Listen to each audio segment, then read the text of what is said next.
नमस्कार, आप देख रहे हैं परीक्षा ऑनलाइन क्लासेस। आज हम देखने वाले हैं छत्तीसगढ़ का आर्थिक सर्वेक्षण सीजी इकोनॉमिक सर्वे 2020-21 और इसमें आज का हमारा टॉपिक है पार्ट 7 कृषि एवं संबद्ध सेवाएं। इसके पहले भी हमने जितने भी महत्वपूर्ण टॉपिक हैं इसके पहले 6 पार्ट आ चुका है। आप जाके जिन्होंने नहीं देखा है प्लेलिस्ट में देख सकते हैं। आज हम देखते हैं कृषि एवं संबद्ध सेवाएं। आज का वीडियो थोड़ा सा बाकी की तुलना में लंबा हो सकता है, इसीलिए अंतिम तक आप अपना पेशेंस बनाए रखें।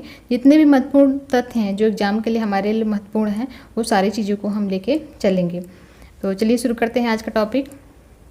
आज इसमें पहले जो इसका टॉपिक है आपका सिंचाई, इसको हम देख लेते हैं पहले, क्योंकि ये एग्जाम का हिस्सा बनता है। यहाँ से क्वेश्चन बनते हैं और क्वेश्चन किस प्रकार से बनते हैं कि अभी वर्तमान में कितने मध्यम परियोजनाएं हैं, कितने नलकूप योजनाएं चल रहे हैं, या फिर आपकी कुल सिंचाई क्षमता कितनी है, जब राज्य बना तो उस समय कितनी है, वर्तमान में कितनी है, कितनी प्रतिशत वृद्धि हुई है। इस प्रकार से क्वेश्चन बनते हैं। तो इसको हम चलिए देखते हैं। अगर छत्तीसगढ़ राज्य का जब गठन हुआ उस समय और अभी वर्तमान स्थिति को देखते हुए हम दोनों को लेंगे। हमें वर्तमान वैल्यू को याद रखना है, लेकिन एक नज़र में हम जो छत्तीसगढ़ का निर्माण हुआ उस समय क्या स्थिति अगर देखे रहते हैं तो थोड़ा सा हम कंपेरेटिव ज़्यादा अच्छे से याद कर सकते हैं। तो अगर बृहद परियोजनाएं की बात करें तो बृहद परियोजनाएं जब छत्तीसगढ़ का गठन हुआ उस समय कितनी थी? 3 थी। अभी हम वर्तमान में देखेंगे तो कितने बृहद परियोजनाएं चल रहे हैं। जो हमारे पास आंकड़ा है वो मार्च 2020 तक का है ना, क्योंकि उसके बाद ही सारी चीज़ सर्वे करके अपना जब बजट वगैरह आर्थिक सर्वेक्षण दिया जाता है उस समय दिया जाता है। तो ये 2020 तक का है। तो कितने हैं अभी वर्तमान में? आपके 8 हैं, जिनमें से 4 आपके निर्माणाधीन है। ठीक है। उसके बाद मध्यम परियोजना देखेंगे तो जब छत्तीसगढ़ राज्य का गठन हुआ तो कुल संख्या थी इसकी 29, लेकिन अभी कितनी है? 37। आपको वैल्यू कौन सा याद रखना है? 37, जिसमें से 1 आपके निर्माणाधीन है। बाकी लघु परियोजना हम देखेंगे तो लघु परियोजना आपका था जब छत्तीसगढ़ का गठन हुआ उस समय 1945, अभी वर्तमान में कितना है? 2401, जिसमें से 416 अभी निर्माणाधीन है। नलकूप योजना में देखेंगे तो अभी ये 30 है, जिसमें से 1 निर्माणाधीन है। इसमें से आपको जो मोस्ट इम्पॉर्टेंट है उसको भी मैं बता देती हूँ। इसमें आपको बृहद, मध्यम, लघु, ये इसको तो इम्पॉर्टेंट है, याद रखना है। इसमें आप चाहे तो नलकूप को यहाँ से क्वेश्चन तो नहीं बनाया है, आप स्किप कर सकते हैं। उसके बाद एनीकट है, ये भी यहाँ से एक बार क्वेश्चन बना था। तो अभी वर्तमान में कितने हैं? 734, जिसमें से आपका 186 निर्माणाधीन है। 1 से 2 बार आप वैल्यू को पढ़ेंगे ना तो याद हो जाएगा। आप इसको किसी चीज़ से रिलेट करके याद करिए, जैसे बृहद है, मध्यम है, लघु है, एनिकेट है, तो संख्या तभी याद होंगी, क्योंकि आंकड़ा है लंबे समय तक हम याद नहीं रख सकते हैं। उसके बाद हम कुल सिंचाई की क्षमता देखें 13.28 लाख हेक्टेयर, और अभी वर्तमान में देखेंगे तो वर्तमान में इसकी कितनी हुई है वृद्धि हो करके? अभी वर्तमान में है 21.21। ये वैल्यू तो एग्जैक्ट आप अच्छे से याद कर सकते हैं, 21.21 लाख हेक्टेयर। और इसमें वृद्धि कितनी हुई है? 7.93% की इसमें वृद्धि हुई है। अब आगामी वर्ष के लिए क्या लक्ष्य रखा गया है उसको देख लेते हैं। ये स्पेशल एक्स्ट्रा फैक्ट है, इसको आप याद कर सकते हैं। लक्ष्य ये रखा गया है कि जो हमारी क्षमता है उसको 75% तक लेके जाना है, और ये कितना होगा? 43 लाख हेक्टेयर, 43 लाख हेक्टेयर तक उसको करना है, जिसमें से सतही जल और जो सिंचाई क्षमता है वो होगा 32 लाख हेक्टेयर। ये एक लक्ष्य रख के चला जा रहा है सरकार के द्वारा कि हम इतना रखेंगे। उसके बाद सिंचाई क्षेत्रफल और सिंचाई का प्रतिशत में देखेंगे तो यहाँ से क्वेश्चन बनता है। तो इसमें आप कुल सिंचित क्षेत्र को देखिए मद क्या है? सिंचाई क्षेत्रफल अगर हम देखेंगे तो हमने अभी देखा कितना है इसके लिए? 21.21 लाख हेक्टेयर, 21.31 लाख हेक्टेयर। और इसी का अगर हम प्रतिशत में, सिंचाई का प्रतिशत में देखेंगे तो ये कितना प्रतिशत है? ये 38.20% है, 38.20% है। अभी इसमें वृद्धि हुई है ना, ये वैल्यू चेंज हुआ है पिछले वर्ष की तुलना में। तो आपका वैल्यू याद रखना है, प्रतिशत में 38.20%, और क्षेत्रफल के हिसाब से देखेंगे तो 21.21 ऐसे करके आप याद रख सकते हैं। इसी को हम शुद्ध अगर देखेंगे निरा या शुद्ध सिंचित क्षेत्रफल में, तो निरा शुद्ध सिंचित क्षेत्रफल का तात्पर्य यह है कि जहाँ पर केवल किसी भी वैल्यू का हम प्योर निकालते हैं ना, नेट निकालते हैं, उस वैल्यू के लिए है। और यहाँ पर जो कुल है इसमें क्या हो सकता है, दोनों चीज़ शामिल रहते हैं। तो आपका सिंचित क्षेत्रफल में ये वैल्यू हो जाएगा 15,43,036 हेक्टेयर, और प्रतिशत में है 33%। तो अब अगर शुद्ध बोलेगा तो 33 है और कुल में बोलेगा तो 38 है। तो ज़्यादा तो क्वेश्चन यहाँ से बनने की संभावना रहती है। उसके बाद यहाँ से क्वेश्चन बनता ये है कि सर्वाधिक सिंचित जिला कौन सा है, न्यूनतम सिंचित जिला वाला क्षेत्र कौन सा है। इसमें प्रतिशत के आधार पर भी पूछ देता है, क्षेत्रफल के आधार पर भी पूछ लेता है। तो इसको हमको याद रखना है। इसमें ज़्यादा ज़्यादा रटने वाला कुछ नहीं है, सामान्य सी चीज़ है, एक ही वैल्यू याद रखेंगे तो हो जाएगा। तो पहले इसको देख लीजिए। इसे सर्वाधिक सिंचित जिला अगर हम देखेंगे क्षेत्रफल के आधार पे, तो आपका कौन सा आएगा। देखिए हमेशा तो ये जांजगीर चांपा रहेगा, किसी भी, चाहे हम कुल में देखेंगे या फिर नीरा में देखेंगे, है ना, शुद्ध में देखेंगे, तो दोनों में ही स्थिति में आपका जांजगीर चांपा है। तो इसको तो आप आंख बंद करके याद कर सकते हैं। तो क्षेत्रफल में सर्वाधिक सिंचित जिला कौन सा है, जांजगीर चांपा। देखिए जो मैदानी क्षेत्रफल है, जो मैदानी क्षेत्र है, तो वहाँ पर क्या है, सिंचाई की सुविधा सर्वाधिक रहेगी, क्योंकि वहाँ पर नहर वगैरह है या बाकी चीज़ें हैं जो पानी पहुँचाने का है सुविधा है। अगर इसी को हम प्रतिशत में देखेंगे तो इसमें भी क्या आएगा, आपका जांजगीर चांपा। उसके बाद हम न्यूनतम सिंचित जिला देखेंगे। हमने पहले देखा सर्वाधिक कौन सा है, जांजगीर चांपा है, प्रतिशत में भी और क्षेत्रफल के आधार पर भी। न्यूनतम अगर हम देखेंगे तो न्यूनतम में आएगा क्षेत्रफल में भी और प्रतिशत में भी। देखिए दोनों चीज़ अलग है ना, इसको कंफ्यूज मत हो गया। जैसे प्रतिशत है, मतलब इसको क्षेत्रफल कैसे मान लीजिए हम छत्तीसगढ़ के जितने भी जिले हैं, छत्तीसगढ़ के जितने भी जिले में तो क्षेत्रफल के हिसाब से देखेंगे तो आपका राजनांदगांव का है क्षेत्रफल ज़्यादा है ना, राजनांदगांव का क्षेत्रफल ज़्यादा है। वहीं पर अगर हम देखेंगे नारायणपुर, तो नारायणपुर का क्षेत्रफल राजनांदगांव की तुलना में बहुत छोटा है। तो अगर हम क्षेत्रफल देखेंगे तो वहाँ पर क्या आ जाएगा, क्षेत्रफल में आपका राजनांदगांव होगा, बड़ा क्षेत्र है। लेकिन अगर हम प्रतिशत की बात करते हैं तो प्रतिशत तो हम 100 से निकालते हैं। हम राजनांदगांव को भी 100% मान के चलेंगे और आपके नारायणपुर या कोंडागांव को भी 100% के मान के चलेंगे। तो उन 100% में कितना प्रतिशत सिंचित है, तो मान लीजिए आपका नारायणपुर में आपका आ रहा है 50, तो 50 का जो क्षेत्र है, 50% का जो क्षेत्रफल नारायणपुर का होगा और वही 50% का क्षेत्रफल राजनांदगांव का होगा, दोनों में अंतर तो होगा ना। इसलिए इस वैल्यू को थोड़ा सा आप समझिएगा, है ना, रटेंगे तो भूल जाएंगे। तो न्यूनतम सिंचित जिला है आपका दंतेवाड़ा, पहले नंबर पे है, और दूसरे नंबर पे है नारायणपुर, किसमें, क्षेत्रफल के हिसाब से, है ना। उसके बाद प्रतिशत में देखेंगे तो भी दंतेवाड़ा है और नारायणपुर है। दंतेवाड़ा 0% है, नारायणपुर आपका 1% है। तो ये तो हो गया आपका कुल में हो गया। इसी को अगर हम नीरा या शुद्ध सिंचित क्षेत्र पर हम निकालेंगे तो भी हमको 2 वैल्यू याद रखना पड़ेगा।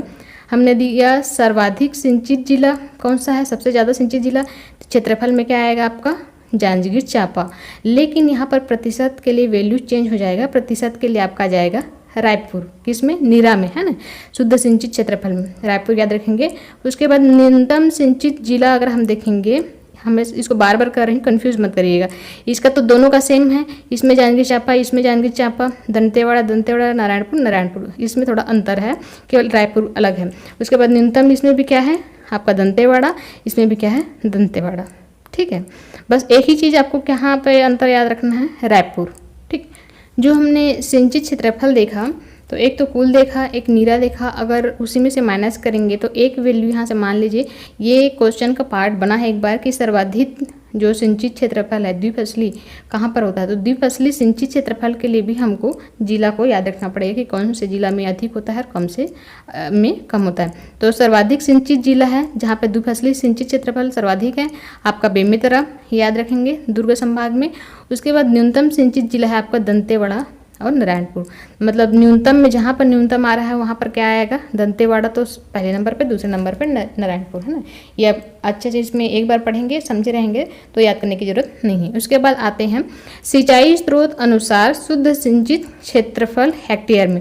जैसे यहाँ पर भी क्वेश्चन बना है, CGPSC का पार्ट बना, मतलब CGPSC में क्वेश्चन आया था प्री में कि सर्वाधिक सिंचाई किस साधन से किया जाता है। इसमें है आपका नहर, नलकूप, तालाब और कुएं। तो आप इसको वैल्यू आप याद भी नहीं रखते हैं ना, तो भी आसानी से इसको एक बार देखे रहेंगे तो सही आंसर लगा सकते हैं, क्योंकि नहरों का जाल सर्वाधिक है तो जाहिर सी बात है नहरों से सर्वाधिक होगा, उसके बाद नलकूप, फिर तालाब, फिर कुएं से यहाँ पर बहुत कम ही होता है ना। तो एक बार वैल्यू को देख लेते हैं। आपका 56.93% आपका नहरों से होता है, 40% आपका नलकूप से होता है, 1.81% लगभग अप्रॉक्सीमेट 2% आपके तालाबों से, 1.03% आपके कुओं से होता है। तो ये क्रम पूछता है तो नहर, नलकूप, तालाब, कुएं, इसमें क्या जैसे फर्स्ट में न है, सेकंड में भी न है, फिर क्या है टी है, फिर के है, NNTK, ऐसे कुछ भी अपने हिसाब से ट्रिक बना करके इसको याद कर लीजिए। अगर आप मान लगता है कि आप भूल जाएंगे, बाकी इसमें तो भूलने लगा ऐसा कुछ नहीं है। उसके बाद है 146 विकास खंड भूजल विस्तारित स्थिति, उतना महत्वपूर्ण नहीं है ये, फिर भी एक बार सरसरी तौर पे देख लेते हैं कि कौन कौन सा क्षेत्र आपका मतलब प्रभावित है अपने सिंचाई से। इसमें आपका है जैसे 146 विकास खंड हैं, उस 146 विकास खंड में 122 विकास खंड तो पूरी तरीके से सिक्योर हैं, सुरक्षित हैं। इसमें से जो 22 विकास खंड है वो आंशिक रूप से संकटग्रस्त हैं, मतलब सिंचाई के मामले में। उसके बाद जो 2 विकास खंड हैं वो पूरी तरीके से मतलब संकट में है। तो मान लीजिए क्वेश्चन आता है तो आने की संभावना तो कम है, लेकिन फिर भी हम स्किप नहीं कर रहे हैं, थोड़ा सा नया लगा इसको, इसलिए मैंने इसको ऐड कर दिया। उसके बाद परियोजनाएं देख लेते हैं। यहाँ से क्वेश्चन बना है 2-3 बार, कौन कौन से परियोजनाएं चल रहे हैं। योजनाएं में देखेंगे तो एक तो केलो परियोजना है। केलो परियोजना ये 25/7/2009 से शुरू हुआ है और इसके पूर्ण होने की संभावना 2022 में है। अब केलो परियोजना में क्या है, जो सिंचाई क्षमता विकसित की जा रही है 22,810 हेक्टेयर के लिए है। और स्थान कहाँ है, ये ग्राम दनौर रायगढ़ में है। और इससे लाभान्वित, इसमें आपको याद क्या रखना है, आप इसमें सिंचाई क्षमता पूछ देता है तो 22,810 है ना, इसको याद रखेंगे। उसके बाद जो लाभान्वित आपका जिला है इसको पूछता है कि तो केलो परियोजना में क्या है, ये तो रायगढ़ को भी लाभ देगा, साथ में जांजगीर चांपा को, है ना। तो इसमें 2 चीज़ें आपको याद रखना है। उसके बाद दूसरा परियोजना है मिनी माता हसदेव बांगो परियोजना। जो मिनी माता परियोजना है ये बहुउद्देशीय परियोजना है। बहुउद्देशीय परियोजना का मतलब क्या होता है, जैसे मान लीजिए सिंचाई के लिए कोई परियोजना चलाया जा रहा है, तो मान लीजिए यहाँ पर केलो परियोजना है। केलो परियोजना का काम क्या है, केवल सिंचाई के लिए ही लाभ मिलेगा। लेकिन बहुउद्देशीय परियोजना कहने का मतलब होता है सिंचाई के साथ साथ दूसरे, जैसे मान लीजिए बिजली उत्पादन है, उसमें भी उसका उपयोग हो रहा है, तो एक साथ उसमें बहुत सारे उद्देश्यों की पूर्ति हो रही है, इसलिए उसको कहा जाता है बहुउद्देशीय परियोजना। तो मिनी माता हसदेव बांगो परियोजना बहुउद्देशीय बृहद सिंचाई परियोजना है। और इसकी क्षमता, यहाँ से क्वेश्चन बना है 2 से 3 बार, तो इसमें आपको तीनों वैल्यू को याद करना पड़ेगा। क्षमता कैसे है, कुल क्षमता 4,20,580 है, जिसमें खरीफ के लिए है आपका 2,47,400 हेक्टेयर और रबी के लिए है 1,73,180 हेक्टेयर, है ना। मान लीजिए इसमें से आप ये दोनों को भी याद रख लेते हैं तो जोड़ करके कुल को निकाल सकते हैं। तो क्वेश्चन में आपका खरीफ के लिए पूछा है, रबी के लिए पूछा है या फिर कुल क्षमता पूछा है, इसको आपको ध्यान रखना है ना। और लाभ कौन कौन से जिला मिलेगा, एक तो कोरबा तो मिलेगा ही, जांजगीर चांपा, साथ में रायगढ़ को भी मिलेगा। तो इसलिए इसमें यहाँ पर क्वेश्चन थोड़ा कई बार ट्रिकी निकालता है, तो हम तो कोरबा को तो स्किप कर ही देंगे। तो यहाँ पर याद रखना कोरबा को भी इसका लाभ मिलेगा। तो बृहद निर्माणाधीन परियोजना है, कौन कौन से, उसका नाम बस देख लेते हैं। कई बार यहाँ से क्वेश्चन बना है कौन कौन सी निर्माणाधीन परियोजना है। तो परियोजना तो हमको पता रहता है, लेकिन हम छांट नहीं पाते कि ये निर्माण हो चुका है या निर्माणाधीन है। तो इसमें एक तो है आपका राजीव समोदा निजदा व्यपर्तन और अरपा भैंसाझार परियोजना, ये दोनों को आपको नाम याद रखना है। उसके बाद और अन्य योजना के अंतर्गत जैसे प्रधानमंत्री कृषि सिंचाई योजना, तो प्रधानमंत्री कृषि सिंचाई योजना ये केंद्र सरकार की योजना है और कुल देश में 99 योजनाएं चल रही हैं, है ना। इसके अंतर्गत मतलब जो योजनाएं चल रही हैं उनमें से 3 जो छत्तीसगढ़ की योजना है इसको इसमें इस योजना के अंतर्गत समाहित किया गया है। तो ये 3 योजनाएं कौन कौन सी हैं, तो ये बहुत महत्वपूर्ण है, IMP है, इसको आप अच्छे से याद रखेंगे, है ना। तो ये 3 योजना हैं आपके। पहला है आपका केलो बृहद सिंचाई परियोजना, हमने देखा भी। दूसरा है इसमें खारंग सिंचाई परियोजना, मनियारी सिंचाई परियोजना। इसमें आपको नाम ही याद रखना है, ज़्यादा डिटेल जाने की जरूरत नहीं है, बस आप 3 याद रखेंगे जो प्रधानमंत्री कृषि सिंचाई योजना के संबद्ध या उसके अंतर्गत चल रही, केलो खारंग मनियारी, है ना, केलो खारंग मनियारी। उसके बाद है, ये तो बहुत बार क्वेश्चन बन चुका है, बहुत बार क्वेश्चन रिपीट हुआ है, फिर भी हम इसको देख लेते हैं एक बार। शाकंभरी योजना, इसकी शुरुआत हुई है 2005-6 में और कूप एवं सीमांत कृषकों को सिंचाई हेतु कूप एवं पंप स्थापना हेतु सहायता राशि दिया जाता है। एक तरीके से कहें कि हम अनुदान दिया जाता है। तो इसमें बस इतना याद रखें, अभी आने की संभावना तो कम लग रहा है, क्योंकि देखिए बहुत बार क्वेश्चन बहुत ही बार रिपीट हुआ है, अब बोल भी नहीं सकते, दे सकता है। तो अब इसमें से इतना याद रखेंगे कि इसकी स्थापना 2005-6 में हुई है और ये किससे संबंधित है, ये एक तरीके से अनुदान राशि इसके अंतर्गत प्रदान की जाती है जो लघु एवं सीमांत कृषक है उनको। उसके बाद है गौठान स्व सहायता समूह। अभी हमारी जो सरकार है, वर्तमान सरकार है, उनका फोकस इसमें बहुत ज़्यादा है, तो इसको एक बार आप देख लेते हैं। जैसे बाड़ी कितना है, 2012 ग्राम पंचायत में इसका चल रहा है। उसके बाद घुरवा के लिए है 1916 ग्राम पंचायत में। तो इतने संख्या में अभी इनका कार्य या निर्माण कार्य हो चुका है। महानदी आयाकट विकास प्राधिकरण रायपुर छत्तीसगढ़ में सूक्ष्म सिंचाई सौर सूक्ष्म सिंचाई योजना 2020-21 के लिए, मतलब अभी एक नया है, एक विकास प्राधिकरण चल रहा है। इसके अंतर्गत कुल 124 योजनाएं का संचालन किया जा रहा है। अभी वर्तमान नए अभी जो सत्र चल रहा है इसमें 20-21 में ये नए योजनाएं सरकार के द्वारा चलाई जा रही हैं। सूक्ष्म सिंचाई सौर सूक्ष्म सिंचाई योजना, और जिसमें से 124 में से सूक्ष्म कितने हैं, 75 है, और 16 सूक्ष्म में है 49। इसको आपको याद रखना, संख्या को बस याद रखिए। मान ली क्वेश्चन आता है तो आपका दिमाग स्ट्राइक करेगा कि हाँ हमने ऐसा कुछ पढ़ा है, मतलब अभी ये नया है ना, अभी तक हमने जो पढ़ा है इसमें पहले से संचालित होते आ रहा था, लेकिन अभी ये नया इसी वर्ष इसको शुरू किया गया है, तो इसलिए महत्वपूर्ण हो सकता है। तो कुल योजना कितने हैं, 124 योजनाएं हैं, जिसमें सूक्ष्म 75 है और 16 सूक्ष्म कितने हैं, 49 है। इसके बाद हम कृषि का हमारे जो GSDP है उसमें क्या भागीदारी है और क्या वृद्धि प्रतिशत है, इसको देख लेते हैं। जब हमने पहला पार्ट देखा था तो हमने सारा चीज़ को देखा हुआ है, फिर भी हमने वहाँ पर ये चीज़ अच्छे से बताया था कि जब हम जिस जिस टॉपिक में पहुँचते जाएंगे ना, जैसे कृषि हुआ, वानिकी हुआ, विद्युत हुआ, उद्योग हुआ, खनन हुआ, ये सारे चीज़ में एक एक करके उसको और अच्छे से पढ़ेंगे। तो हमने एक बार पढ़ा है तो थोड़ा बहुत देखिएगा, अभी हम पढ़ेंगे तो वैल्यू लगेगा, एकदम अनजान नहीं लगेगा, थोड़ा स्ट्राइक करेगा दिमाग आपका कि हाँ ये वैल्यू तो मैंने देखा है। तो अब हम देख लेते हैं इसमें कृषि, क्योंकि 3 क्षेत्रों से ज़्यादातर क्वेश्चन बनता है, कृषि, उद्योग और सेवा क्षेत्र से, यहाँ से तो बनता ही है, तो इसको हम बहुत अच्छे से करेंगे। तो हम वृद्धि प्रतिशत देखते हैं, तो वृद्धि प्रतिशत अगर हम वर्तमान का देखेंगे तो वृद्धि प्रतिशत कितना हुआ है, 4.63%। ये वैल्यू हमने देखा हुआ है 4.63% वर्तमान के लिए। और भागीदारी अगर हम देखेंगे कृषि का तो 10.63%, दोनों में 63 है ना, ये वैल्यू तो याद रखना ही है।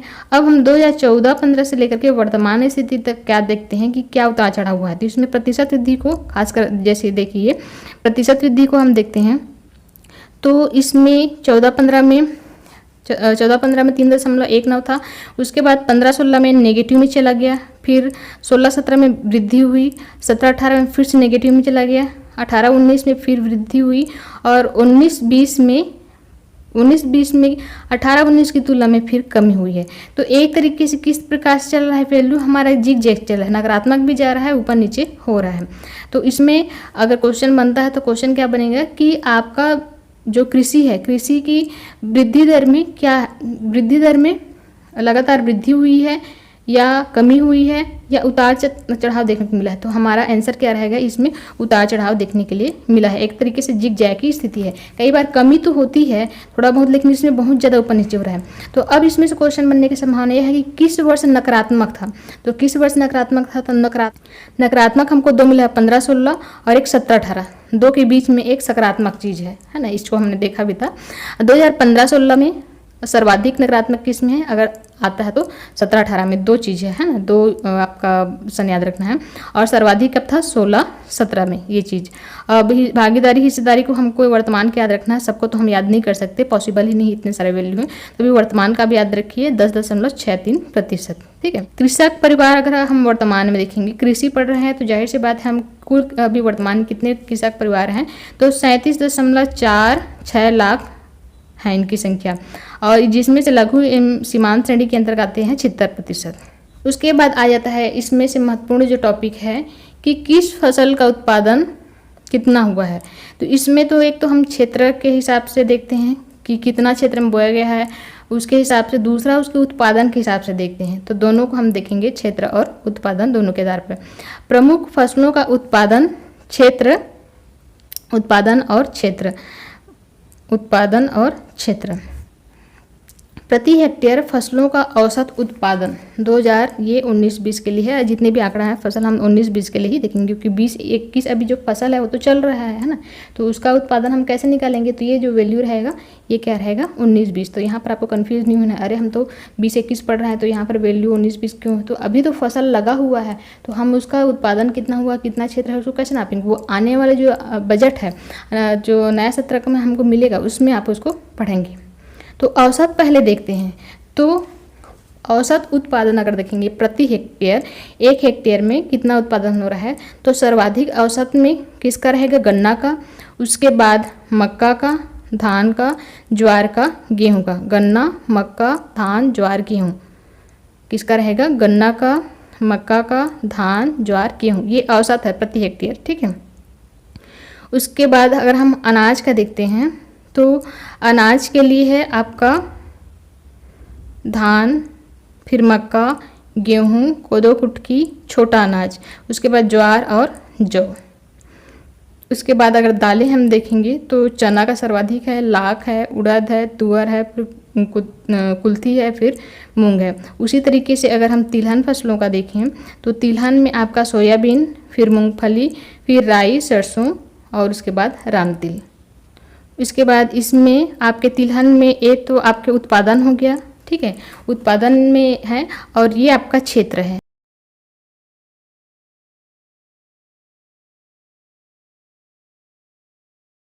तो तिलहन के लिए ये आपका उत्पादन हो गया। उत्पादन सर्वाधिक उत्पादन किसका है, सोयाबीन, मूंगफली, राई, सरसों, रामतिल का। और सर्वाधिक क्षेत्रफल के आधार पर देखेंगे क्षेत्र किस सर्वाधिक क्षेत्र में किसको बोया गया था। सिंपल अगर समझने के लिए देखें तो सोयाबीन है, यहाँ पर केवल 2 चीज़ों में हेरफेर हुआ है ना, ये स्थानों में, मतलब रामतिल पहले आ गया है, मूंगफली बाद में चला गया है, सरसों अपने स्थान पे है, बस इसको याद रखना है, बाकी तो सेम रहेगा।